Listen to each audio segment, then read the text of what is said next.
ನಿಮ್ಗೆ ಏನ್ ಪ್ರೂಫ್ ಬೇಕು? ಎಲ್ಲಾ ಪ್ರೂಫ್ ನಿಮ್ ಮುಂದೆ ಕಣ್ಣು ಮುಂದೆ ಇಟ್ಬಿಡ್ತೇನೆ. ಇಲ್ಲೇ ಹಿಂದೆ ಇದ್ವಿ ನಾವು, ಇಲ್ಲೇ ಹಿಂದೆ ರೆಕಾರ್ಡ್ ಆಗ್ತಿತ್ತು. ನಿಮ್ಮ ಫೋನ್ ಪೇ ಮಾಡೋದು ರೆಕಾರ್ಡ್ ಆಗಿದೆ, ಎಲ್ಲವೂ ಆಗಿದೆ. ಇಲ್ಲೇ ಇದ್ವಿ ಸರ್. ನೀವು ಬಂದಾಗಿನಿಂದ ನಾವು ಇಲ್ಲಿದ್ದೀವಿ, ಆಯ್ತಾ? ನೀವು ಬಂದಾಗಿಂದ ತೋರಿಸಿ, ನೀವು ಹಾಕಿದ ಕೇಸಿನ ಪ್ರಮಾಣ ಎಷ್ಟಿದೆ ಇವತ್ತು ಬೆಳಿಗ್ಗೆ ಬಂದದ್ರಿಂದ ನೀವು ಹಾಕಿದ ಕೇಸ್, ಮತ್ತೆ ನೀವು ನಿಲ್ಲಿಸಿದ ಗಾಡಿ. ನನ್ನ ಹತ್ರ ಎಲ್ಲ ಇದೆ. ಎಷ್ಟು ಗಾಡಿ? ಮತ್ತೆ ಹಣ ಯಾಕೆ ತಗೊಂಡ್ರು? ಆಯ್ತು ಬಿಡಿ, ನೀವು ಹಣ ಯಾಕೆ ತಗೊಂಡ್ರಿ? ನನ್ನ ಹತ್ರ ಇದೆ ಪ್ರೂಫ್, ನಿಮ್ಗೆ ಕೊಡ್ತೀನಿ, ಈಗಲೇ ಕೊಡ್ತೀನಿ, ಓಪನ್ ಮಾಡಿ ಕೊಡ್ತೀನಿ. ಹೌದು, ಪ್ರತಿಯೊಬ್ಬರಿಗೂ ಕೂಡ ಈ ವಾಹನ ಚಲಾವಣೆ ಮಾಡುವಾಗ ಏನೆಲ್ಲ ರೂಲ್ಸ್ ಅಂಡ್ ರೆಗ್ಯುಲೇಷನ್ ಇದೆ ಅದನ್ನು ಫಾಲೋ ಮಾಡಬೇಕು. ಹೌದಾ?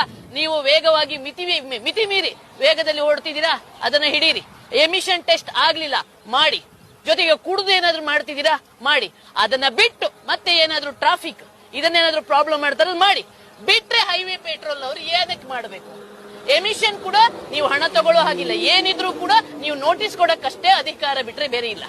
ಆದ್ರೆ ಇಲ್ಲಿ ಇವರು ನಾವು ಬರುವಾಗ ಅಷ್ಟು ಲಾಠಿ ಹಿಡ್ಕೊಂಡು ಗಾಡಿನ ನಿಲ್ಲಿಸಿ ಗಾಡಿಯವರಿಂದ ಹಣ ತಗೊಳ್ತಾರೆ. ಆದ್ರೆ ನಾನು ಬಂದ್ಮೇಲೆ ಬಾಡಿ ಕ್ಯಾಮ್ರಾ ಹಾಕ್ತಾರೆ, ನಾನು ಬಂದ್ಮೇಲೆ ಆಪ್ ಓಪನ್ ಆಗುತ್ತೆ.